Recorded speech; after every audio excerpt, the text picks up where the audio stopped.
Norfolk County RSVP is part of a national service program. We receive a grant from AmeriCorps seniors. A lot of people have heard of the AmeriCorps program, where we are the older adult branch. So we bring in adults age 55 plus in a variety of support programs, ranging from elementary school tutoring, friendly visiting, Meals on Wheels drivers, rides for vets. We have, pre-pandemic, we had 300 volunteers. Now we have recreated ourselves with a number of virtual opportunities. Are there any criteria for volunteering? A willingness to give to the community. There's not very much of a requirement. Folks need to be willing to fill out a brief application, and we also will do a query background check for volunteers, because in most cases they're working with vulnerable populations. Other than that, there are a lot of benefits to volunteering, and part of what we do through our grant is we have bi-monthly newsletters that we send out to our volunteers. We have special trainings at times, like CPR. And hopefully this August, I should say, which we do every year outside of the pandemic, we have a huge celebration for all our volunteers at Lantana's in Randolph, usually 200 people, with gifts and raffle prizes. So it's really community building and supporting. How are your volunteers volunteering during the pandemic? Well, that's a great question. As we, excuse me, have been reinventing our program, in addition to priority opportunities such as food pantry support and Meals on Wheels driving, we have some virtual opportunities.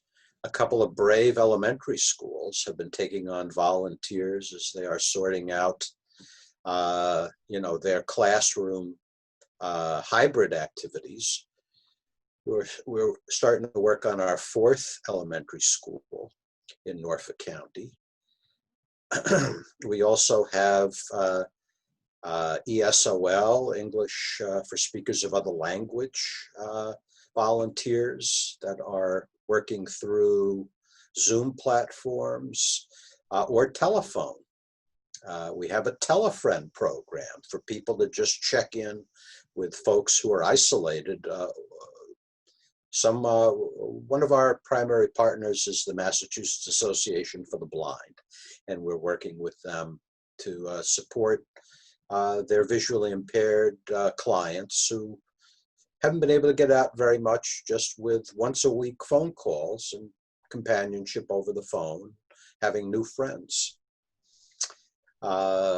Rides for Veterans, which I mentioned earlier, is really our flagship program. Transportation for all individuals has been an issue. Individuals in need, older adults, people with disabilities. Because of the county commissioner's commitment to veterans, we've been running for about 6 years, a very vibrant free rides for veterans program with volunteer drivers. At the height, we have 50 drivers. Right now, we have about 20 drivers, and it's hard to know, with the changes in the pandemic now, how many clients are going to be interested to go to their hospital appointments. But from the beginning, we've always been bringing people to dialysis, radiation appointments, and we actually have a lot of wonderful stories of people, veterans connecting with other veterans, non-vets, working with, making new friends, and really developing friendships with the people that they are working with. I will also add that we do give mileage reimbursement to our drivers to encourage them to go at times very far distances. That was my next question. The drivers are responsible for providing their own vehicle? The veteran drivers do provide their own vehicle. During this coronavirus time, we have very, very strict protocols for transportation. We supply our drivers with cloth face masks, gloves, antiseptic handy wipes. Drivers really need to insist that riders ride in the back seat of the vehicles. They cannot accompany them at this time into the appointments. They cannot have physical contact. So we are making sure everybody stays safe. Let's go back to the volunteers in general. Is there an age restriction limit? Do you have to be a certain age? Our grantor AmeriCorps Seniors requires that we have volunteers age 55 and older.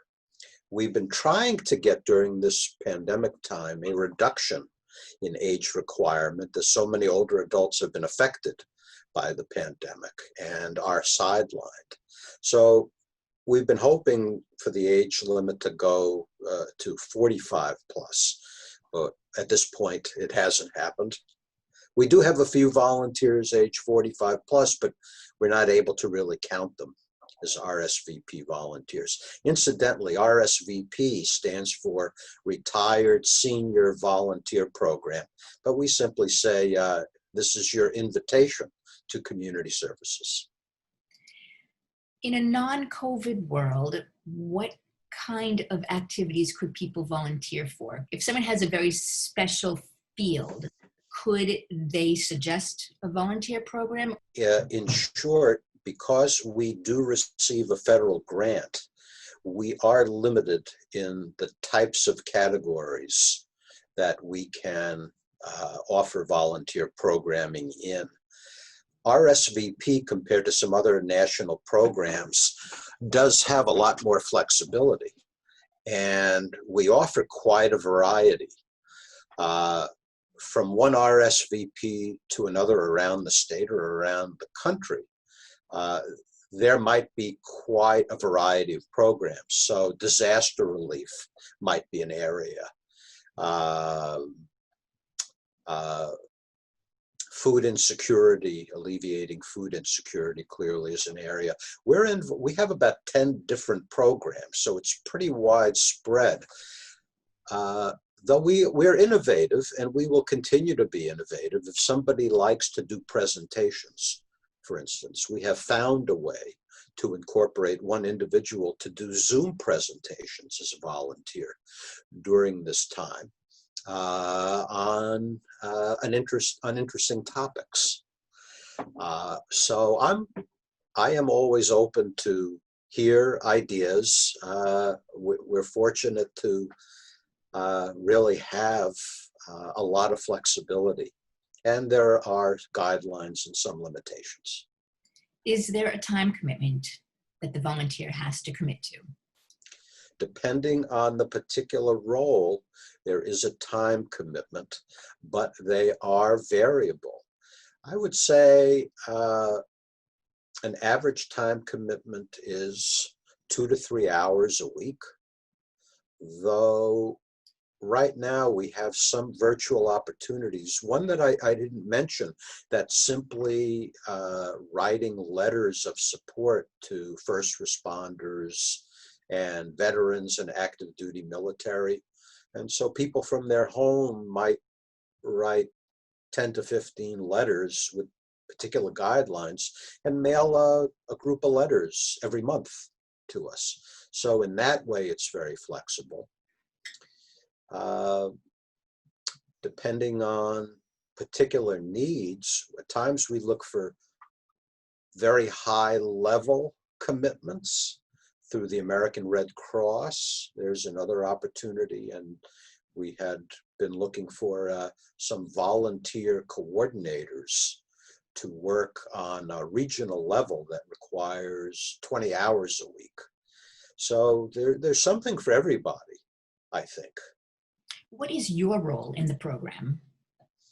Uh, well, I want to say to have fun, but there's certainly a lot of work involved. As the director, and in our particular RSVP program, for the level of funding we receive, I am involved with overseeing all of our programs, grant writing, financial budgeting, report writing, both financial reports and grant progress reports, organizing end of fiscal year surveys so that we can prove more or less that we have reached our outcomes. It's, getting a federal grant, receiving a federal grant requires a lot of ongoing communication and activity. I would say that I felt like a beginner my first 3 years. And now I'm in my 6th. And I feel like there's always something new. And it's, in a sense, like running your own business when, when having this kind of operation.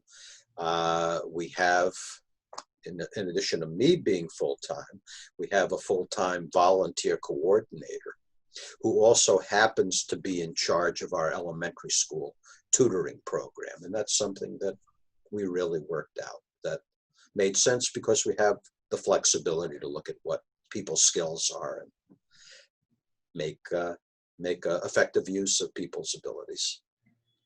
And we have office volunteers. That's another thing. Right now, we can't allow anybody into our office, just staff is here. But once things open up, we would invite more individuals to come in, whether that's to do data entry. We recently started somebody remotely helping us with social media. So again, it's wonderful because people get involved because it's meaningful, it's community building, and it's fun. How do you typically solicit your volunteers? We use Volunteer Match as, I don't know if you've heard of it, but it is a web-based site that we pay for in being able to put out as many volunteer opportunities as we want. And we probably have about 25 listings. Doesn't mean we have 25 different opportunities, but we may target, let's say for Rides for Vets, western part of the county on one solicitation, on another, it might be another part of the county, or where particular needs arise, or for South Shore Elder Services versus HESCO, we may target those. Again, we cover all of Norfolk County. We have over 50 partner sites that we recruit volunteers for. So that's something I didn't mention that is very key. We do run the Rides for Vets program internally and a friendly visiting program internally. Though our primary goal, and gratefully, we are working with partners, and that's what we'd like to do most. It's most effective for us to be able to recruit volunteers, turn them over to our partner sites.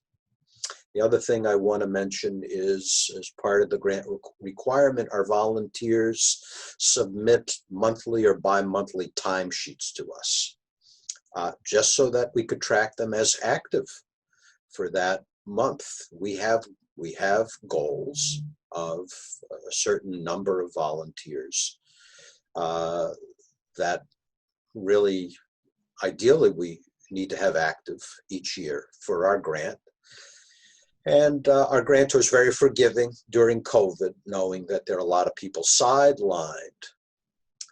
Though I do want to mention that I'm excited for an opportunity that will be available that I want your listeners to know about. Starting in January, we are going to be looking for individuals, older adults who already have computers that want to boost up their skills to reduce their own social isolation and possibly help others. And we are going to be working with a group called Cyber Seniors that have training programs and will work intensively with individuals. I think we can recruit between 75 and 100 individuals that can learn, become volunteers, and incorporate on a once-a-week basis a Zoom or Google Meet protocol, which might feel very intimidating and overwhelming, but we will have professionals that will train them over a 2-month period. And then they could work individually, receiving help whenever they need it. If someone watching this program wants to get involved as a volunteer, how would they do that? They can go to our website or our Facebook page. Our website is norfolkcounty.org/RSVP. Our Facebook page is facebook.com/Norfolk County, and then the letters RSVP. And they can send in an inquiry there.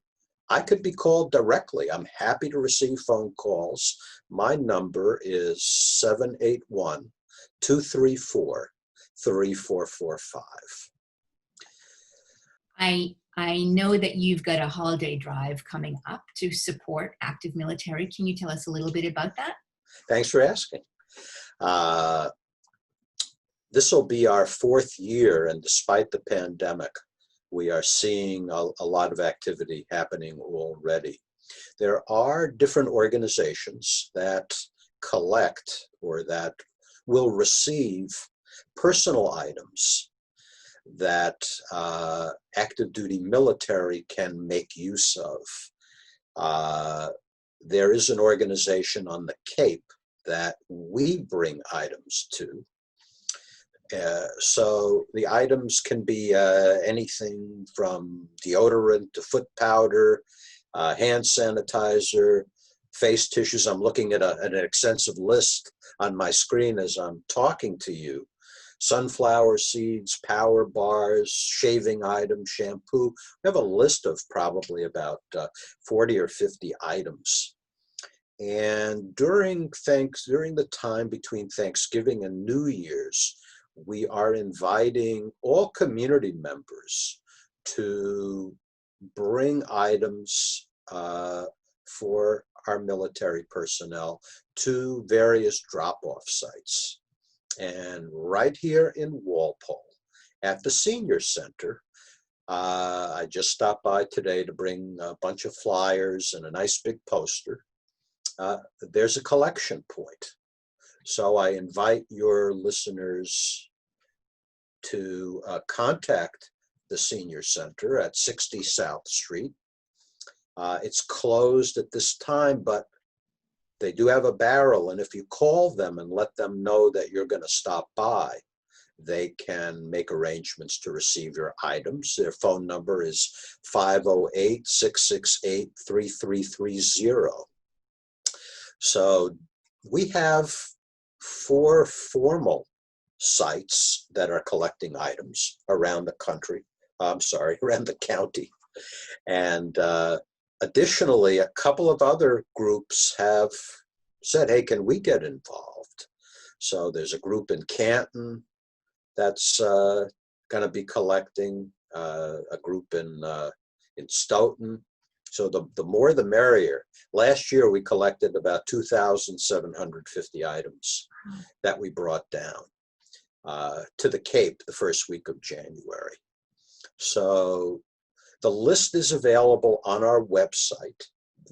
We would love to be burdened with a few thousand items to bring on down to the Cape first week of January. And it's holiday time. This is something that we look forward to doing every year, pandemic or no pandemic, in order to show our support. Does the organization on the Cape send these items to troops overseas, or are they sent to active military who are serving here, or a combination of both? I know for sure they do overseas, though I'm assuming they do around the country as well.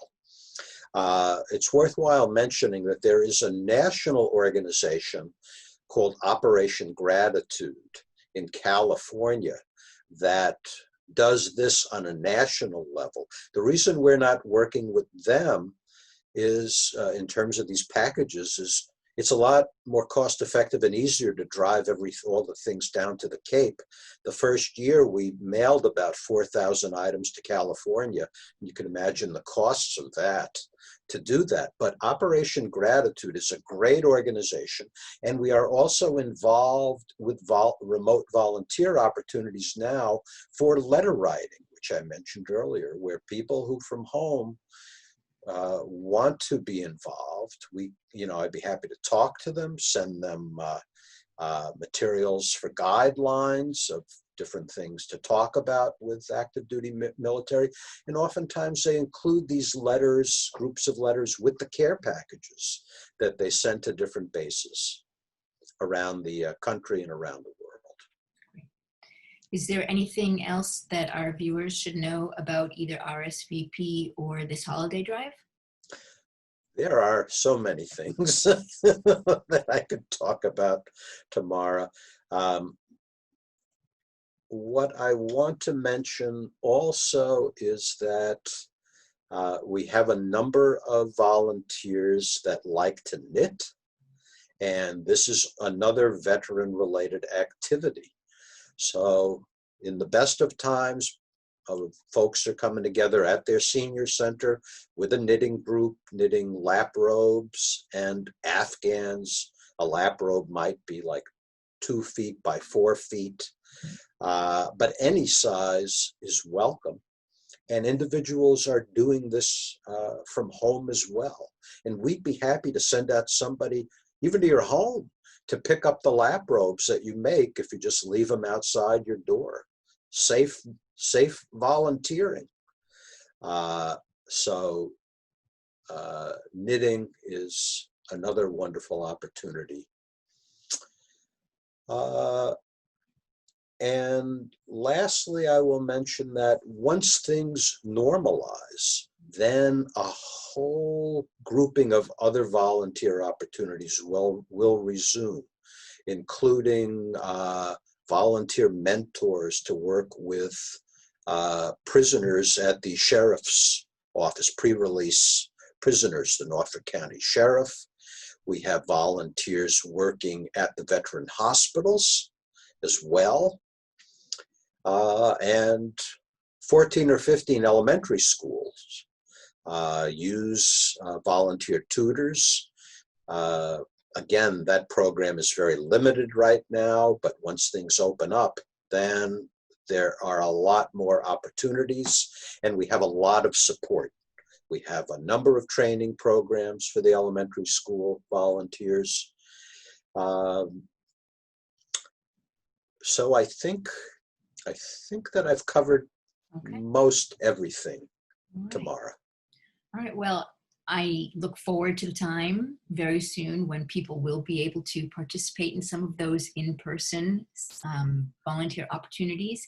In the meantime, I encourage all of our volunteers to be as generous as possible this holiday season and think of our active military and donate what you have and what you can to the drop-off center at the Council on Aging. Thank you very much. Oh, Tamara, thank you so much. And I want to wish you and everybody listening a safe and gratifying Thanksgiving. Whatever's going on, people are tenacious and there are things to be grateful for. And I just wish everybody well as we head toward 2021. Happy holidays, and hope to hear from many of you. Couldn't have said it better myself.